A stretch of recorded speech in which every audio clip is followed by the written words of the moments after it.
warahmatullahi wabarakatuh. Bapak Ibu Dewan Juri yang saya hormati dan teman-teman yang saya cintai. Halo teman-teman. Hai. Apa kabarnya hari ini? Baik. Alhamdulillah. Perkenalkan, nama saya Siti Salihah.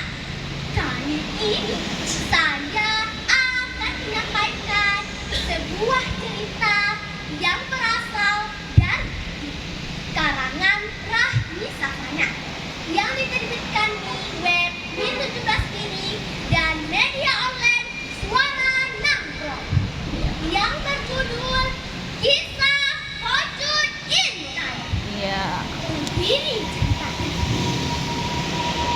Di sebuah desa di negeri Pejir, di sebuah rumah Aceh yang besar dan megah milik bangsawan Aceh, tempat Pocong Intan tinggal bersamanya ayah serta nenek. Pocong Intan berbalas cantik cerita. Setiap hari Pocong Intan bermain di halaman rumahnya yang sangat luas, bahkan luasnya sampai ke seberang sungai. Pada suatu hari, Nak Pocong Intan pergi ke pasar. Pocong tinggal di rumah bersama Dadang karena dia sedang kurang sehat. Sedangkan ayah Pocong Intan sedang pergi ke acara musyawarah di desa. Pocong Intan pergi ke pasar dulu ya. Pocong tinggal bersama Dayang sebentar. Jangan pergi kemana-mana ya nak. Pesannya pada Pocong Intan. Tanyanya, jawab Pocong Intan.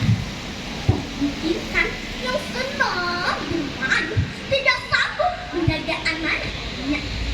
Ia langsung berlari ke halaman belakang rumah untuk pergi. Saat ia sedang bermain, ia menemukan telur yang sangat besar. Lalu telur itu dibawa ke rumah. Dayang, tolong masak telur ini ya. Minta Pocong Intan pada Dayang. Dayang tidak berani memasaknya karena bentuknya sangat aneh. Mohon maaf Pocong Intan, saya tidak berani memasaknya. Bentuknya aneh, tidak sama seperti bentuk telur ayam yang biasanya. Kemudian Pocong Intan menangis tersesak.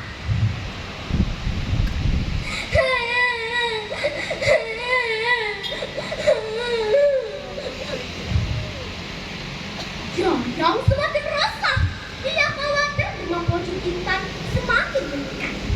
Jadi Dayang memutuskan untuk memasak telur tersebut. Jangan menangis lagi ya Pocong Intan. Sekarang akan saya masak telur itu. Tunggu sebentar ya. Jawab Dayang. Setelah telur itu dimasak oleh Dayang, Pocong Intan segera memakannya dengan berhak sampai habis.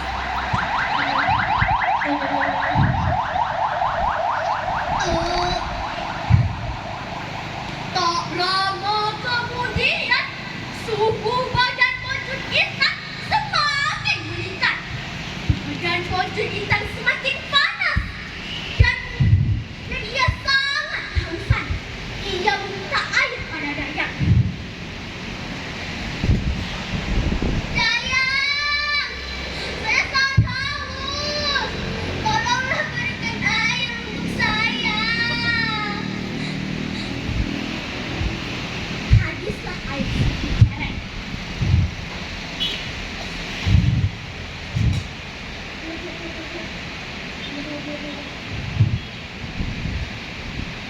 Namun, Pocong Intan masih merasa sangat haus dan dia pun masih juga minta air pada Dayang.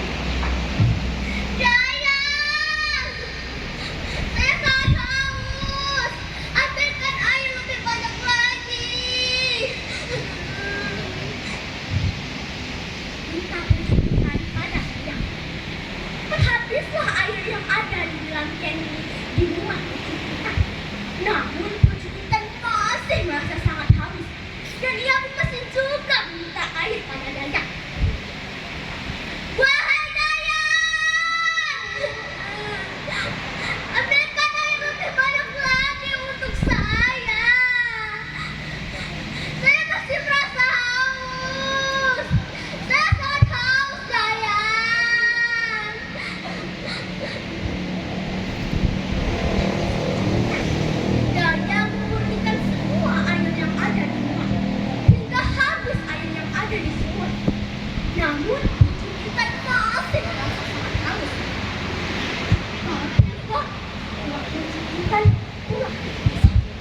Nak sangat terkejut melihat pocong intan yang menangis meraung-raung menangis. Ya Allah Dayang, kenapa anak saya bisa seperti ini? Hanya pocong intan ada dan yang menceritakan seluruh kejadian pada pocong intan. Lalu pergilah Nyak ke rumah penduduk yang ada di desa untuk meminta air agar bisa diminum oleh pocong intan. Namun sayang, hingga habis air yang ada di rumah penduduk yang ada di desa. Pocong intan masih merasakan haus. Badannya semakin membesar, merah menyala dan bersisik-sisik. Pada saat bersamaan, ayah sangat terkejut melihat pocong intan yang menangis meraung-raung bergiling-giling karena kehausan. Badan pocong semakin membesar dan merah menyala. Ayah pocong intan yang sangat bijaksana dengan sebuah pisau. Ia memanggil beberapa suruhannya untuk memotong sebuah pohon durian yang sangat besar. Wahai Dayang, potonglah sebuah pohon durian yang besar. Saya ingin membuatnya menjadi perahu yang besar. Perintah ayah pocong intan pada Dayang. Akhirnya jadilah sebuah perahu yang sangat besar. Perahu itu diletakkan di sungai yang sudah menguning airnya karena diminum oleh pocong intan tadi. Lalu ayah pocong intan menidurkan pocong intan di dalam perahu tersebut. Dan ayah pocong intan berdoa kepada Allah agar bisa mengalirkan air ke dalam sungai. Ya Allah, turunkanlah air ke sungai ini. Kasihanilah anak kami pocong intan, ya Allah.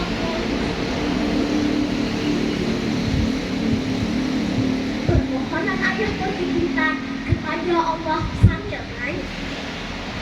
Dengan izin dan kuasa Allah Ta'ala, datanglah air bah yang besar membawa hanyut pocong intan sampai ke tepi laut yang luas.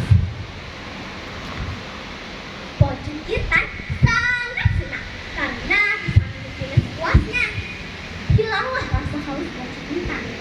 Ternyata ayah dan Nyak pocong intan mengikuti pocong intan sampai ke seberang sungai dengan air mata dan pergilah wahai anakku sayang. Ayah dan Nyak ikat asal pocong tenang dan bahagia. Semoga kita bisa jumpa kembali di surga Allah.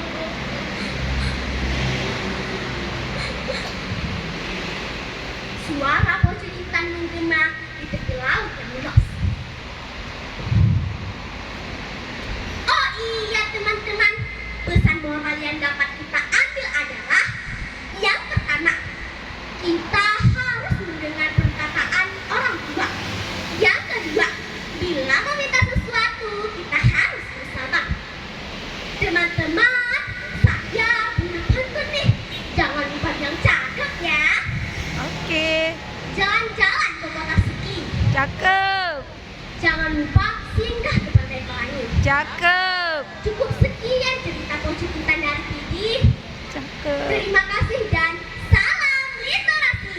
Wassalamualaikum warahmatullahi wabarakatuh. Waalaikumsalam warahmatullahi